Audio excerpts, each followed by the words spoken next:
Bom dia a todos vocês, elevando nossos pensamentos ao Pai, glorificando e dando graças eternamente, pedindo as suas bênçãos, meu Pai, para o dia de hoje, para que todos assistindo este vídeo, todos nós estejamos felizes, em paz, com muita saúde e em harmonia com todos à nossa volta, pedindo a sua sabedoria para entender e explicar a sua palavra corretamente. Hoje é dia da revisão de Atos 24, na sessão Nossos Passos com Deus.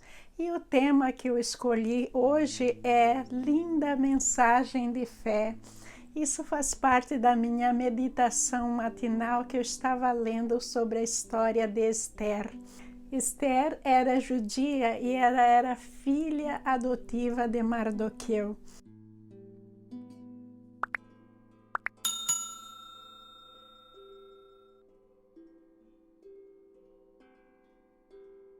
Ela foi escolhida entre outras virgens para se casar com o rei da Pérsia. Mas ela vivia uma vida isolada no palácio, sem muitos direitos, e ela só tinha contato com esse rei quando ele a procurava. Ela não poderia de maneira nenhuma ir falar com o rei, ter nenhuma interação com eles. Então, um certo dia, o seu pai adotivo, Mardoqueu, apareceu e ele estava em luto, em desespero muito grande, e foi falar com a sua filha Esther, que se ela não pudesse fazer nada, ninguém mais poderia. O que acontece é que Amã, uma pessoa de alta influência junto do rei, tinha colocado um decreto dizendo que ele iria destruir o povo judeu. E Mardoqueu era judeu, Esther também era judia, apesar do rei não saber.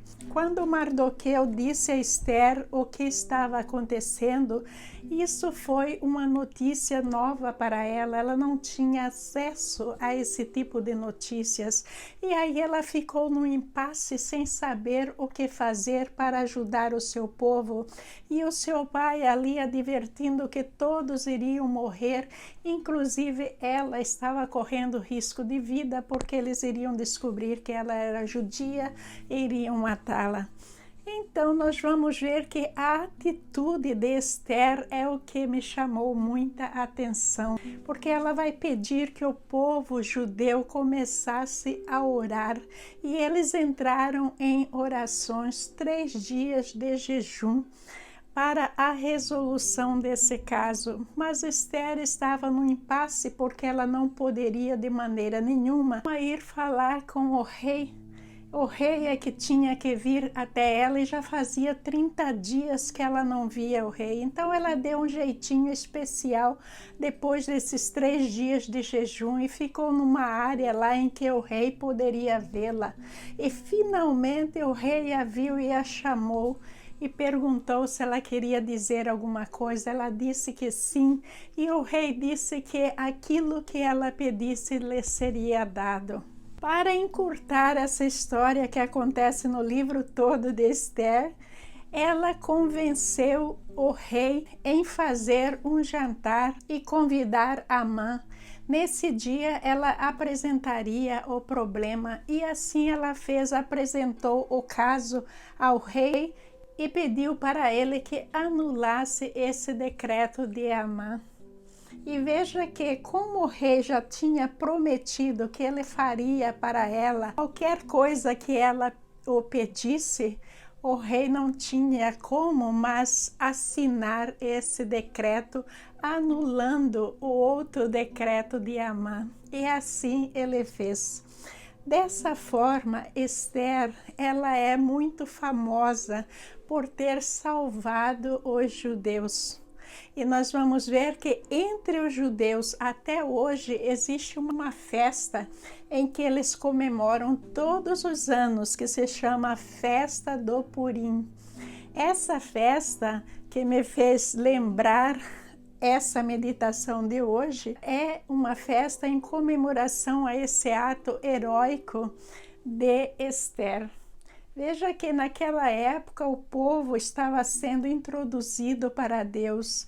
Eles tinham uma fé muito diferente daquela que nós temos hoje em dia, porque eles não conheciam Deus com tamanha profundidade como nós conhecemos, porque nós já tivemos a graça de receber nosso Senhor Jesus Cristo na terra e de ter recebido com ele a boa nova, mas Esther não.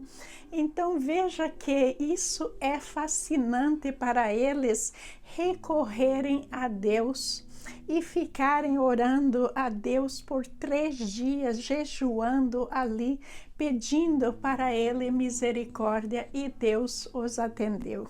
Esther não estava sozinha. É importante a gente ver que ali houve aquele pedido de oração.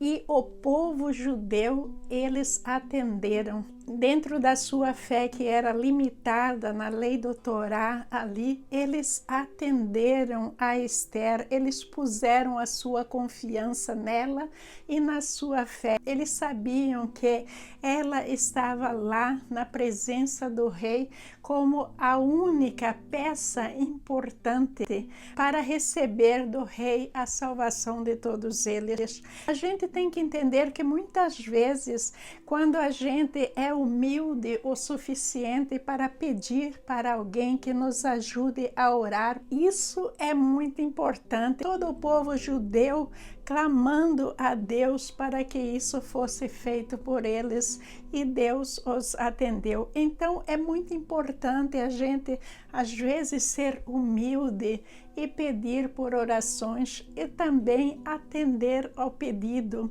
daquele que pede, a gente oferecer orações, estar pedindo pelos outros. Deus vai nos recompensar por esse ato maravilhoso de fé. Eu acho essa história simplesmente fascinante por tudo isso. Então vamos, gente, rapidinho, 5 questões sobre o capítulo 24 de Atos. Questão número 1. Quem foi de Jerusalém a Cesareia para apresentar o caso contra Paulo?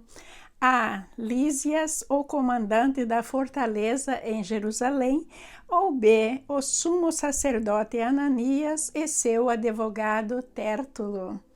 Agora eu vou dar um tempinho para vocês escolherem uma das opções. Sempre depois da questão vai haver esse tempo para vocês que são novos para pensar e escolher.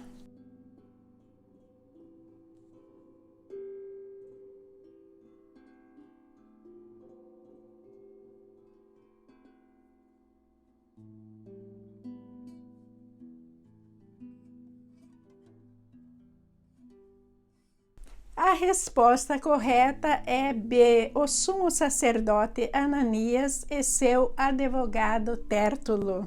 Lendo para vocês versículo 1 de Atos 24.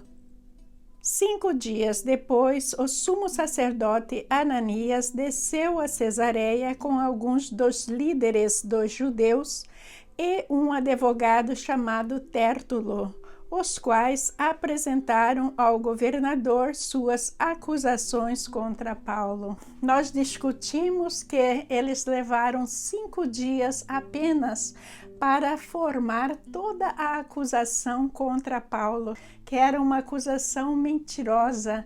Então, eles não precisavam do tempo que os advogados precisam para organizar uma acusação. Para eles era algo muito simples, por isso que eles fizeram tão rápido. Questão 2. Qual foi a acusação apresentada pelo advogado de Ananias à corte contra Paulo? A. De um perturbador que causa tumultos, tentou profanar o templo, chefe da seita dos nazarenos. Ou B. De um inimigo romano que instiga a população contra o imperador, chefe dos nazarenos.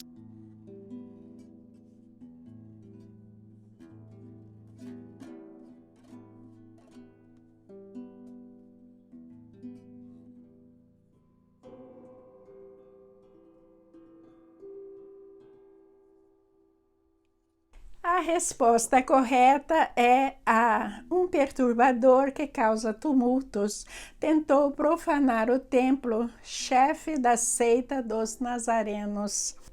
Lendo para vocês versículos 5 e 6 de Atos 24. Verificamos que este homem é um perturbador que promove tumultos entre os judeus pelo mundo todo. Ele é o principal cabeça da seita dos nazarenos e tentou até mesmo profanar o templo.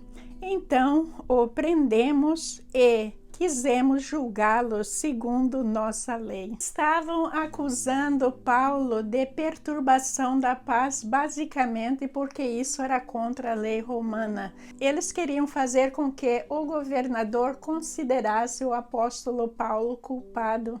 Mas o grande problema é que houve uma acusação vazia, a qual, na realidade, eles não puderam apresentar provas concretas contra o apóstolo Paulo. Todas as acusações desses sacerdotes, tanto com Jesus como com Estevão, agora o apóstolo Paulo, são acusações totalmente fabricadas. Eles jogam com a lei romana para tentar empurrar os romanos a condenar as pessoas inocentes como criminosos. Então, a gente não está vendo nenhuma novidade aqui, mas infelizmente era como as sinagogas e os templos daquela época que não aceitavam nosso Senhor Jesus Cristo estavam agindo. Questão 3. Por que a explicação dos 12 dias em que Paulo esteve em Jerusalém o inocentou? Porque ele passou 7 dias fazendo o voto nazireu e 5 dias preso entre Jerusalém e Cesareia. Ou B, porque ele passou 7 dias preso em Jerusalém e 5 dias preso em Cesareia.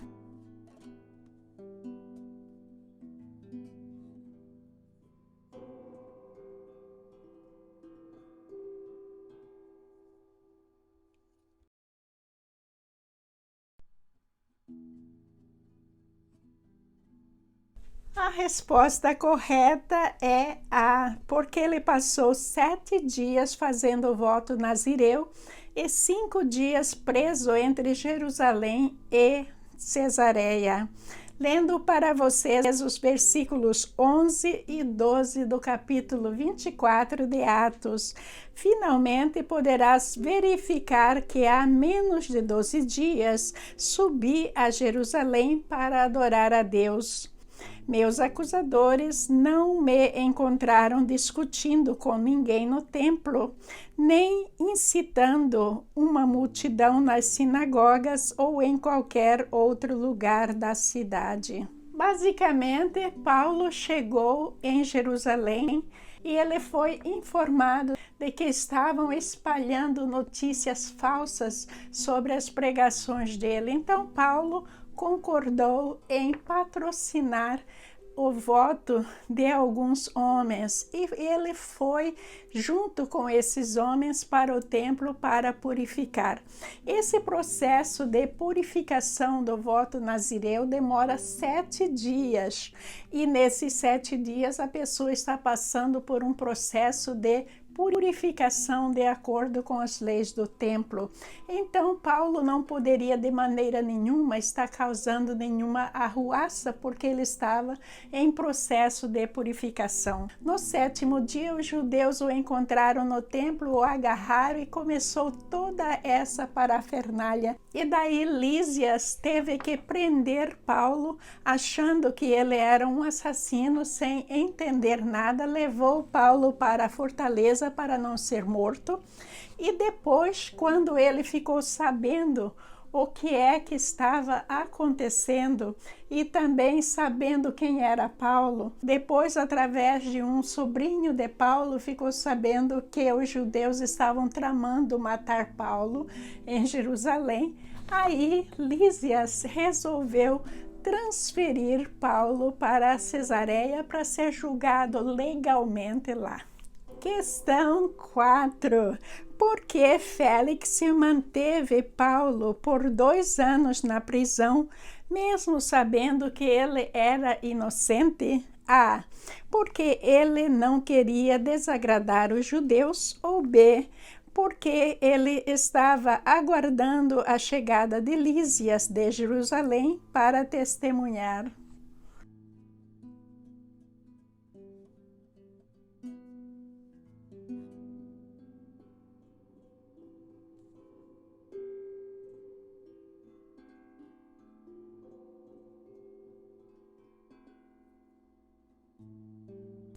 A resposta correta é A, porque ele não queria desagradar os judeus.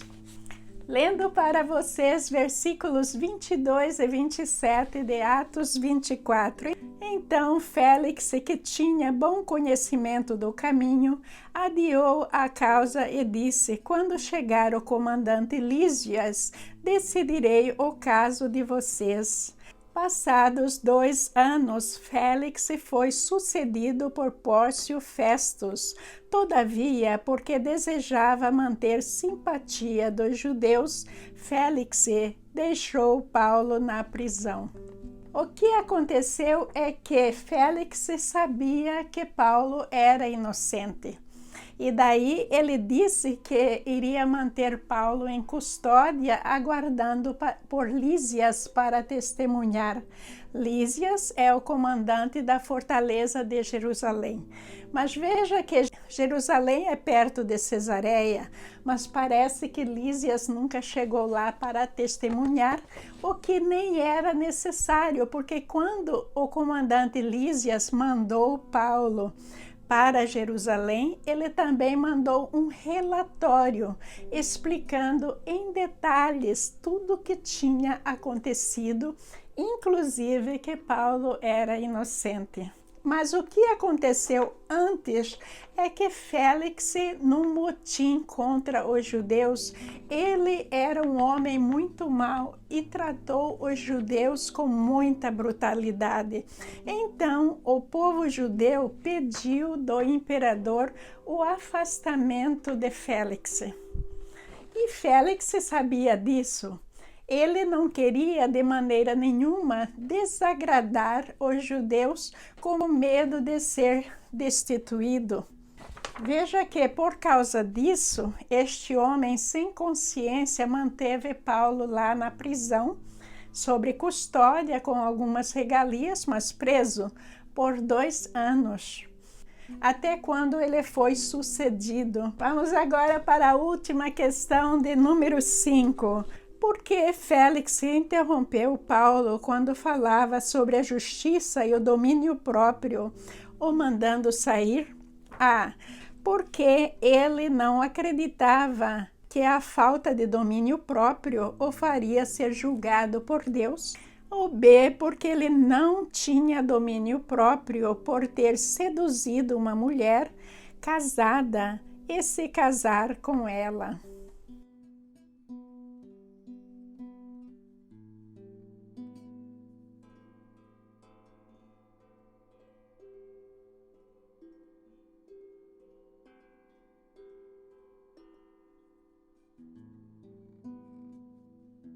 A resposta correta é B. Lendo para vocês o versículo 25 de Atos 24.